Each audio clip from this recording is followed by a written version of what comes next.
প্রায় 10 মিনিট ধরে জঙ্গলের সরু রাস্তায় এগিয়ে চলেছে আবরারের কালো বুলেট প্রুফ গাড়ি। চারিদিক নিস্তব্ধ, শুধু দূরে ঝিঝি পোকার শব্দ আর রাবারের চাকা ঘষে চলার ঘর্ষণ ধ্বনি। হঠাৎই ট্রাট ট্রাট ট্রাট, চারপাশে গুলির শব্দে কেঁপে উঠল রাত। পেছন দিক থেকে ঝড়ের মতো ছুটে এলো বুলেটের ধারা। বনে প্রতিধ্বনিত হলো সেই শব্দ, যেন বজ্রপাতের মতো ভয়াবহ। কিন্তু আবরার নিজের মতো স্পিড দিয়ে গাড়ি চালাতে থাকে। একটু ভয় নেই ওর মুখে, না কোনো চমক, না কোনো উত্তেজনা।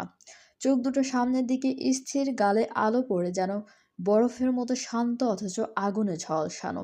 গুলির শব্দ ক্রমেই কাছে আসছিল, তবুও গাড়ির ভিতরে এক ফোঁটা কম্পনও নেই, কারণ আবরারের সব গাড়ি বুলেট প্রুফ।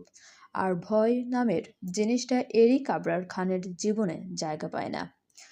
আবরার সামনের লুকিং আয়নায় তাকালো, দেখলো কোহলি পিছনের সিটে জবুথবু হয়ে শুয়ে আছে, চোখ বন্ধ, হাত দুটো নিজের বুকের কাছে চেপে ধরে রেখেছে। মুখে এমন এক ভয়, যেন পৃথিবীর শেষ মুহূর্তে চলে এসেছে। ও দৃশ্যখানে দেখে আবরারের চল শক্ত হয়ে উঠল, রাগের রেখা স্পষ্ট হলো গালে। ওর শ্বাস ভারী হয়ে উঠল। এক অদ্ভুত ঈর্ষার, আধিপত্যের আগুন দাউ দাউ করে জ্বলছে ভেতরে। আবরার ফিস ফিস করে বলল, নিজের মনে আমার ছোট্ট পাখি, ও শুধু আমাকেই ভয় পাবে, কাউকে দেখে বা কারো গুলির শব্দে নয়। তারপর আবরার এক হাতে স্টিয়ারিং ধরে আছে, অপর হাতে ফোন। চোখ একবারের জন্য রাস্তা থেকে সরায় না, চোখে গাঢ় মনোযোগ, ঠোঁটের তীব্র স্থিরতা। ফোনের স্ক্রিনে শুধু এক লাইন, প্ল্যান এ অ্যাক্টিভেট। মেসেজটা পাঠিয়ে ফোনটা গাড়ির সামনে রেখে দিল। তারপর স্টিয়ারিংয়ে চাপ বাড়ালো, গাড়ি আরও দ্রুত ছুটতে লাগলো। আঁকাবাঁকা জঙ্গলের পথে দিন হওয়াতে জঙ্গলের ভিতরে প্রচণ্ড অন্ধকার, যেন রাত। গভীর হেডলাইটের আলো গাছের কাণ্ডে ধাক্কা খেয়ে চারিদিকে ছড়িয়ে পড়ছে। হাওয়ায় ধুলো, পাতা আর বারুদের গন্ধ মিশে আছে। কোয়েলি আর শ্বাস নিতে পারছিল না, হৃৎপিণ্ডটা যেন কানের ভেতর ধপধপ করছে। ভয়, আতঙ্ক, অনিশ্চয়তা সব মিলে এক অদ্ভুত অচেতনতা এসে গ্রাস করলো তাকে। এক মুহূর্তে শুয়ে থাকতে থাকতেই কোহলি অজ্ঞান হয়ে গেল। ঠিক তখনই জঙ্গলের অপর প্রান্ত থেকে দেখা গেল 10টা কালো এসইউভি বজ্রের মতো গর্জন তুলে ছুটে আসছে। তাদের হেডলাইটে অন্ধকার চিরে জ্বলে উঠল ধুলো আর আগুনের রেখা। এক মুহূর্তেই শুরু হলো তীব্র গুলির শব্দ, ট্রাট ট্রাট ট্রাট। বুলেট বুলেট এসে আবরারের পেছনের গাড়িগুলোতে বডিতে ছুটে পড়ছে। আগুনের ঝলকানিতে জঙ্গলের ভিতরটা রণক্ষেত্রের মতো মনে হচ্ছিল। আবরার কিন্তু একটু বিচলিত হলো না, বরং ঠোঁটের কোণে ধীরে ধীরে ফুটে উঠল সেই পরিচিত বাঁকা হাসি, যে হাসি মানুষকে ভয় আর বিস্ময়ে একসাথে জমিয়ে দেয়। আবরার গাড়ি থামালো, এক ধাক্কায় স্টিয়ারিং থেকে হাত সরালো। একবার পিছনের দিকে তাকালো। কোহলি নিথর হয়ে পড়ে আছে, চোখ বন্ধ, মুখ ফ্যাকাশে, নিঃশ্বাস ক্ষীণ। এক মুহূর্তের জন্য আবরারের দৃষ্টি থেমে রইল কোহলির ওপরেই। তারপর ধীরে ধীরে গাড়ির দরজা খুলে থামল আবরার। বাতাসে ধোঁয়া আর বারুদের গন্ধ ঘন হয়ে আছে। আবরার গাড়ি থেকে নামতেই বাতাস ভারী হয়ে উঠল। বৃষ্টির গন্ধে মিশে আছে বারুদের ঝাঁজ, ধোঁয়া আর মাটি পড়া গন্ধ। গাড়ি থেকে একটু দূরে ফেটিক্স আর বডিগার্ডরা হামলাকারীদের ধরে দাঁড়িয়ে আছে, প্রায় 10 জন লোক। মুখে আতঙ্কের ছায়া, কাঁপছে প্রত্যেকটা দেহ। আর বিপরীতে আবরারের পাশে সারিবদ্ধ দাঁড়িয়ে আছে 50 জনেরও বেশি বডিগার্ড। কালো পোশাক, হাতে বন্দুক, চোখে দীর্ঘ প্রতিফলিত হচ্ছে জঙ্গলের আধারে। আবরার থেমে একবার তার লাল টকটকে চোখের মণি দিয়ে তীক্ষ্ণভাবে চারপাশে তাকালো। তারপর ঠোঁট বাঁকিয়ে সেই পরিচিত ঠান্ডা ম্লান হাসিটা ফুটিয়ে তুলল, যে হাসি দেখলে মানুষ জানে কিছু ভয়ঙ্কর ঘটতে যাচ্ছে। তারপর আবরার এগিয়ে গেল ওদের দিকে। আবরারের প্রতিটা কদম যেন হামলাকারীদের বুকের ভেতর ভয় 3 গুণ বাড়িয়ে দিচ্ছে। আবরার ওদের সামনে যে দেখলো সবাইকে, একবার তীক্ষ্ণ চোখে, তারপর ফেটিক্সকে বলল, আমার কুড়াল কোথায়? ফেটিক্স সাথে সাথে একজন বডিগার্ডকে ইশারা করলো। সাথে সাথেই বডিগার্ড দৌড়ে কুড়াল আনতে গেল। তারপর 1 মিনিটের মধ্যেই একজন বডিগার্ড দৌড়ে এলো, তার হাতে এক লম্বা ধাতবের মতন কুড়াল, যার ধারে অদ্ভুত এক ঝলকানি।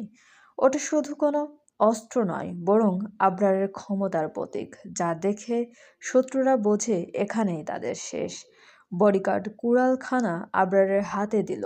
আবরার কুড়ালখানা হাতে নিয়ে কিছুক্ষণ নীরব দৃষ্টিতে তাকিয়ে রইল, তারপর ধীরে ধীরে হামলাকারীদের দিকে দৃষ্টি ফেরালো। লোকগুলো ভয়ে কাঁপতে লাগলো প্রচণ্ড পরিমাণে। তা দেখে আবরার এবার প্রচণ্ড জোরে হাসলো, যেন মজা পেল ওদের ভয় পাওয়া দেখে। আবরার একরকম হাসিয়ে বন যেন আরো ভয়ঙ্কর হয়ে উঠল। তারপর কিছুক্ষণের মধ্যে হাসি থামিয়ে আবরার শীতল কণ্ঠে ধীরে ধীরে গলার স্বর আটকে বলল, আমি মন্ত্রী আগেই মারতে চাইছিলাম, কিন্তু মন্ত্রীর ছেলেপেলেরা থাকলে ফালতু ঝামেলা হয়, তাই তাকে বন্দি করে রেখেছি। একেবারে ঠিক সময়ে তোমাদের সবাইকে একসাথে উপরে পাঠাবো, আর তারপর দেখাবো মাফিয়া কিং এরিক আবরার খান কতটা ভয়ঙ্কর। জঙ্গলের মধ্যে এক ফোঁটা হাহাকারের মতো নীরবতা নেমে এলো। বডিগার্ডরা একে অন্যের দিকে চেয়ে আছে, কেউ কাঁপছে, কেউ মুখ থুবড়ে নেমেছে। হামলাকারীর এখনো স্তব্ধ, তাদের গলার স্বর কেঁপে ভাসছে। হঠাৎ একজন শরীরটাও কেঁপে ওঠা সত্ত্বেও সামনে এগিয়ে এসে কণ্ঠ করে বলল, আমি ভয় পাই না, আমি ন্যায়ের পথে আছি, সবসময় থাকি, সবসময় তাই থাকবো। কলিজা ধকলানো সেই শব্দে যেন বাড়ির তুঙ্গে উঠে গেল।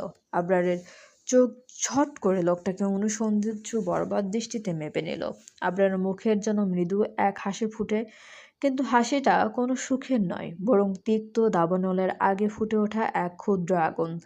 আবরার কোনো পূর্বাভাস ছাড়াই হঠাৎ করে নিজের কুড়ালখানা দিয়ে লোকটার কোমর বরাবর এক কোপ দিল। সাথে সাথে লোকটা দুই খণ্ড হয়ে দুই দিকে পড়ল।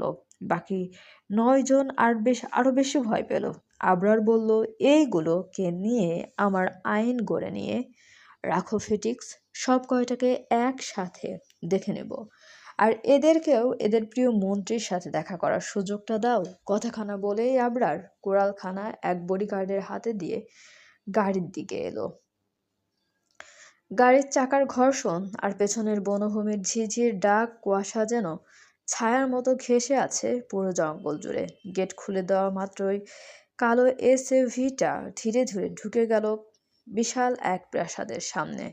গাড়ি থামতেই দরজা খুলে নামলো আবরার। মুখে কোনো ছাপ ভাব নেই, চোখে শুধু এক অদ্ভুত গভীর জ্বালা, গায়ে রক্তের ছোপ, কিন্তু তার পদক্ষেপে এক শাসক সুলভ দৃঢ়তা। গাড়ির পেছনের দরজা খুলে আবরার ধীরে ধীরে কোলে তুলে নিল সেন্সলেস কুহেলিকে। মেয়েটার মুখ নিস্তেজ, ঠোঁট ফ্যাকাশে, নিঃশ্বাস চললেও যেন কোনো প্রাণ নেই তাতে। কুহেলির সাদা আর সোনালি মিশ্রিত চুলগুলো ঝরে পড়ছে আবরারের কাঁধে, আর আবরারের পোশাকের গাঢ় লাল রক্তের দাগ ছড়িয়ে পড়ছে।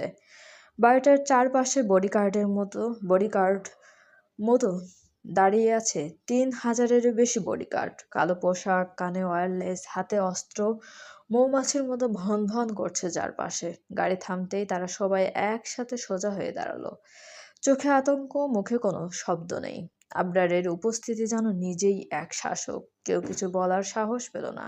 সে কাউকে কোনো নির্দেশ না দিয়েই সোজা ভেতরে ঢুকলো। ভেতরের বাতাসটা ভারী। সার্ভেন্টরা দেয়ালের পাশে এসে সারিতে দাঁড়িয়ে আছে নিঃশব্দে, কারো মুখে কোনো শব্দ নেই, কেবল চোখে ভয়ের ছায়া। আবরার কারো দিকে তাকালো না। কুহেলির মাথা বুকে চেপে ধরে এক পা করে সিঁড়ি বেয়ে উঠল। দ্বিতীয় তলায় তার বেডরুমের দরজা ঠেলে ঢুকে কুহেলিকে ধীরে বিছানায় শুইয়ে দিল। তারপর একদম কুহেলির পাশে বসে ঠোঁট কামড়ে কুহেলির সাদা আর সোনালি মিশ্রিত চুলগুলো দেখে ফিসফিস করে বলল, এই ধরনের চুল তো সাধারণত আইসল্যান্ডের মেয়েদের হয়। হ্যাঁ, ঠিক সোনালি আর সাদা মিশ্রিত, কিন্তু বাংলাদেশের মেয়ে হয়ে ওর চুল কিভাবে এরকম কালার হলো? রুমখানা নিস্তব্ধ। আবরার নিজের ভাবনায় ডুবে কিছুক্ষণ বসে রইল। হঠাৎ সে নিজের মনকে থামাতে পারল না।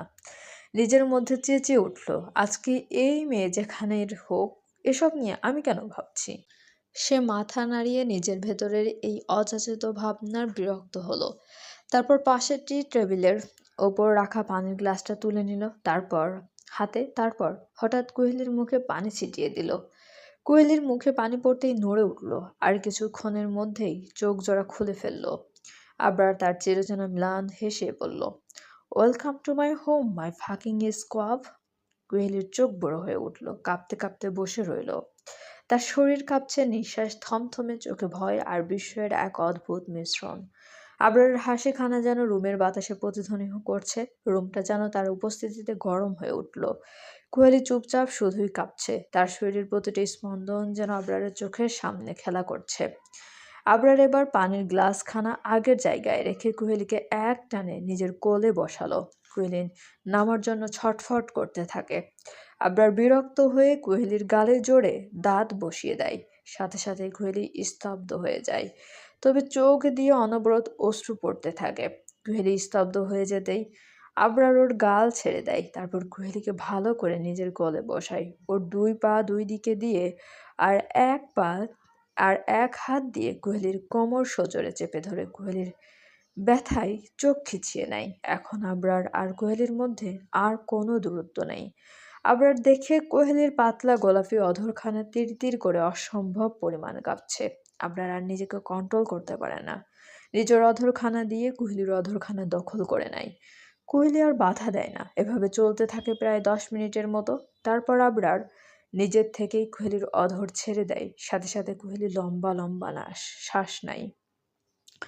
আবার কোহেলি চুলে এক হাত দিয়ে বলাতে বলে, মাই ফাকিং হোয়াইট রোজ। আবরার কথা শুনে কোহেলির শরীর ঝাঁকিয়ে ওঠে, তারপর ফিস করে বলে, এটা কেমন নাম? কথাখানা অনেক আস্তেই বলে, কিন্তু আবরার তা শুনে ফেলে। আবরার বলে, আমি যেমন, আমার নামও তেমন ইউনিক। আর আমি যাই বলবো তাই তুমি উপভোগ করবে, বুঝেছ? কোয়েলি এবার ফুপিয়ে কেঁদে ওঠে, কাঁপা কাঁপা কণ্ঠে বলে, কেন আমি আপনার কথা শুনবো? আমি কি নিজের ইচ্ছে এসেছি, না আপনি জোর করে ধরে এনেছেন? আমি আপনার কথা শুনবো না। অমনি কোহেলির গালে পড়ে এক চড়। কোহেলি এতক্ষণ নিচের দিকে তাকিয়ে কথা বলছিল, এবার মাথা তুলে তাকাতেই আঁতকে ওঠে কোহেলি। চলবে, গল্পটি আপনাদের কেমন লাগছে অবশ্যই আমাদেরকে কমেন্ট করে জানাতে ভুলবেন না, এবং আমাদের চ্যানেলটি কাইন্ডলি সাবস্ক্রাইব করুন। গল্পটি ভালো লাগলে অবশ্যই সবাই লাইক, কমেন্ট এবং শেয়ার করবেন, এবং আমাদের চ্যানেলের সঙ্গে থাকার জন্য সবাইকে অনেক ধন্যবাদ।